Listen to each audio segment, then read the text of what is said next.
Dzień dobry, witam serdecznie na kanale Krystaliczny Strumień Świadomości, na którym inspiruję do poszerzania swojej świadomości.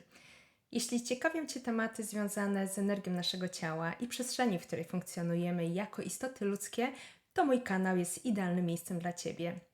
Jeśli jesteś tu po raz pierwszy, to ja nazywam się Ewelina Piotrowska i jako czująca i widząca na co dzień pracuję z energią, a dokładnie zajmuję się oczyszczaniem energetycznym i pracuję według swojej autorskiej metody, którą nazwałam Crystal Session.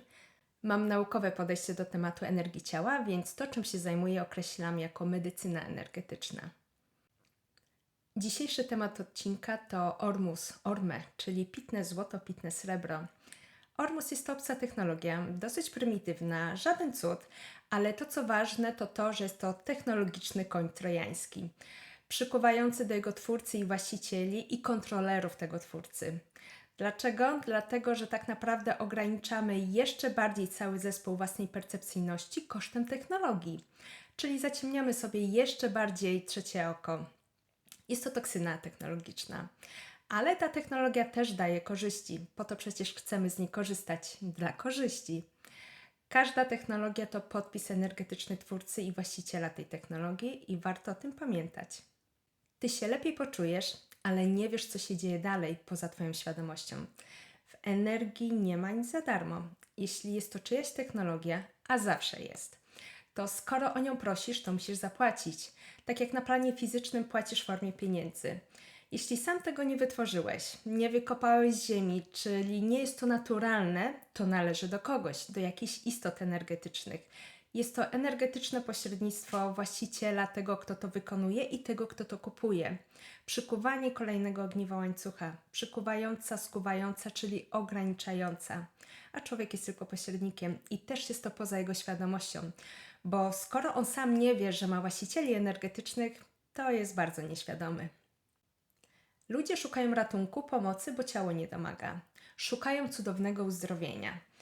Ale nikt nie zada sobie trudu, aby dojść do sedna, do przyczyny, dlaczego moje ciało choruje, co się z nim dzieje, że manifestuje się tak zwany objaw choroby. Ludzie idą na skróty. Zażyję cudowną pigułkę, w tym przypadku Ormus, i będę uzdrowiony, uleczony i po wszystkim. Bzdura. Nie ma nic za darmo, zwłaszcza w energii. Chcesz skorzystać z naszej technologii, to musisz zapłacić energetycznie, czyli wykorzystamy Cię do naszych własnych celów. Dlatego ważne jest, aby mieć świadomość, że co innego jak Ty sam sobie wytworzysz Ormus, a co innego, gdy przyjmiesz, kupisz to od kogoś. Ale od początku. Czym jest Ormus? To po polsku orbitalnie przekształcone pierwiastki monoatomowe, zmodyfikowana forma metali w formie niemetalicznej. Popularnie Ormus Orme. Jest to starodawna technologia znana w Egipcie. Chodziło o wzmocnienie komunikacji kapłanów z tak zwanymi bogami. Dlatego kapłani zawsze mieli na sobie dużo złota, dlatego świątynie ociekają złotem. Chodzi o formę przewodnictwa. Złoto jest idealnym przewodnikiem informacji, czyli częstotliwości, wibracji. Najlepiej się do tego nadaje jak żaden inny metal. Chodzi o wpuszczenie przewodnika w ciało, aby określone częstotliwości, czyli informacje, mogły być łatwiej odbierane, czyli polecenia, zalecenia, kontrola, aby mogła zaś lepsza interakcja energetyczna do ciała fizycznego. Ciało jest po prostu wtedy lepszą anteną. Dzięki tej technologii informacje szły do kapłana, a potem on to przekazywał na resztę plebsu, czyli wiernych zgromadzonych w świątyni. No i do tej pory to tak funkcjonuje. Dlaczego ludzie tego szukają? Dlaczego jest moda na Ormus? Bo ludzie mają program w podświadomości gloryfikowanie celu, skutku, kult, wierzenie w coś. Ludzie muszą w coś wierzyć, na przykład w wodę święconą albo w ten Ormus. Tylko Ormus nie jest takim placebo jak woda święcona. Jedno i drugie jest technologią, ale woda jest słabsza, bo to jest zaprogramowana woda przez energię gadzie, czyli reptyloidy. Jest to technologia energetyczna, a w Ormusie jest przewodnik fizyczny, bo spożywasz, przyjmujesz do ciała płynny metal. I to jest ta różnica, dosyć istotna. Ale to, co ważne, to to, że jest to rytuał, ale technologiczny. Przyjęcie technologii i informacji poza świadomością innej istoty, innych istot, kontrolerów, właścicieli energetycznych. Nie ma czystego źródła Ormusu. Ale jest to nadal oparte na religijności, wierzeniowości.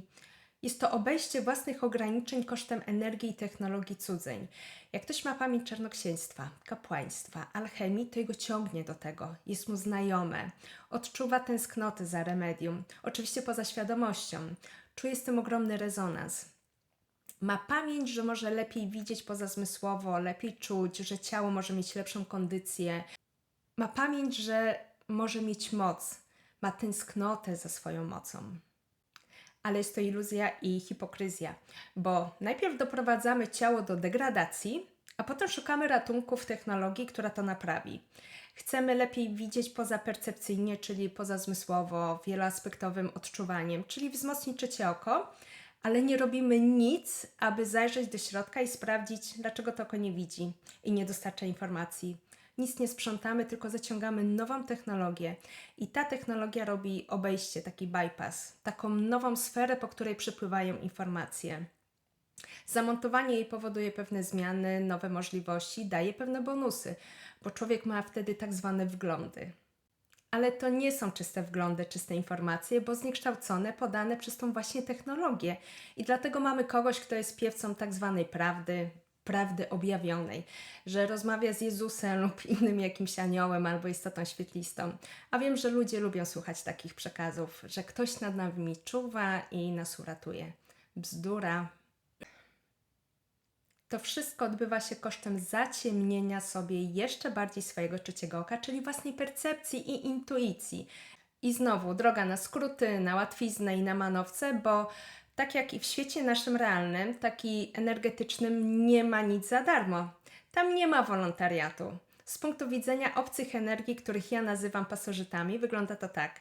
Przychodzisz do nas, bo jesteś słaby, w potrzebie. Potrzebujesz naszej technologii, to my Ci ją damy, ale na naszych warunkach. Będziesz naszym niewolnikiem, będziemy Cię kontrolować i się Tobą wysługiwać. Pamiętajcie o tym.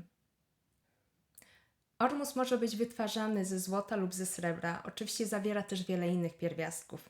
I teraz pytanie, jak alkoid srebra wpływa na ciało? Otóż daje ciału lepszą witalność. Energetycznie wygląda to jak oddział specjalny w ciele fizycznym. Działa precyzyjnie, bo jest selekcyjny. Potrafi rozróżniać. Nie działa jak na przykład antybiotyk, że sieje spustoszenie w organizmie, tylko działa tam, gdzie ma zadziałać. Jest lepsze niż antybiotyk. Kiedyś to było stosowane w medycynie. Teraz nadal jest, ale w nikłym stopniu, jak na przykład w postaci azotan srebra. To jest nadal stosowane, ale jest coraz bardziej wypierane przez gorsze chemiczne substytuty, odsunięte od współczesnej nauki. Kiedyś używało się sztućce srebrne czy miedziane i to miało właśnie takie właściwości, pomagało ludziom. Nawet pewnie nie byli tego świadomi, bo sama właściwość srebra, pierwiastka czy metalu robi swoje przez swoją ładunkowość elektryczną, a forma ormusu jest bardziej technologicznie przearanżowana, dopracowana. Głównie działa na pasożyty biologiczne w ciele, bakterie, mikroby, te szkodliwe oczywiście. Ogranicza ich szkodliwe działanie w organizmie i przez to wzmacnia organizm. Wprowadza harmonię, oczyszcza wibracje, przywraca harmonię ciału. Ciało jest jak zespół częstotliwości. Mamy częstotliwość wątroby, nerek i wszystkich innych organów. To tak jakbyś włączył radio i miał wszystkie stacje naraz. Powstaje kakofonia. A koloid srebra usuwa te szkodliwe wibracje, odcina, wyłącza to, co nie służy. Wyczyszcza, nastraja, harmonizuje częstotliwości, przez co stabilizuje ciało i ciało odczuwa ulgę. Większość ludzi nie dba ani o higienę bakteryjną w ciele, ani tym bardziej o higienę energetyczną. Dlatego nasze ciała są tak zdewastowane, zdegradowane i zanieczyszczone w tak bardzo złej kondycji. Dlatego zachęcam do oczyszczenia energetycznego i zapraszam na sesję Crystal Session. Jest to moja technologia, moja metoda głębokiego oczyszczania energetycznego. Link do rezerwacji sesji wklejam w opisie pod tym nagraniem. Podsumowując, srebro działa stricte dla ciała fizycznego, a złoto na ciało energetyczne. Srebro, czyli pitny ormus, pomaga oczyścić ciało, co pozwala na harmonię i stabilizację organizmu, a ormus ze złota, czyli pitne złoto, pozwala na większy odbiór informacji przez ciało. Złoto jest przewodnikiem, rozświetla ciało od środka, aby więcej prądu, czyli informacji przepłynęło. Taki doping energetyczny. Troszkę wzmacnia intuicję, troszkę poszerza percepcję, ale to tylko w przypadku, gdy ktoś jest oczyszczony energetycznie. Bo jak ktoś jest w podpięciach energetycznych, to o czystym i intuicyjnym odbiorze informacji nie ma mowy.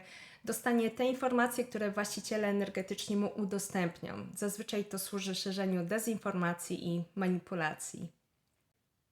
Ale jak człowiek jako istota jest w swojej własnej mocy, to nie ma po co tego robić. Nie ma potrzeby sięgania po te obce i dosyć prymitywną technologię, bo jego własne możliwości przekraczają te technologie. Dlatego zachęcam do uwolnienia swojej świadomości i powrotu do swojej mocy i pełnego potencjału.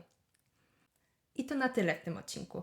Jeśli masz jakieś dodatkowe pytania, to zapraszam do kontaktu mailowego. Mail w opisie pod tym nagraniem. A teraz żegnam się, dziękuję za uwagę i do zobaczenia w kolejnym ciekawym odcinku.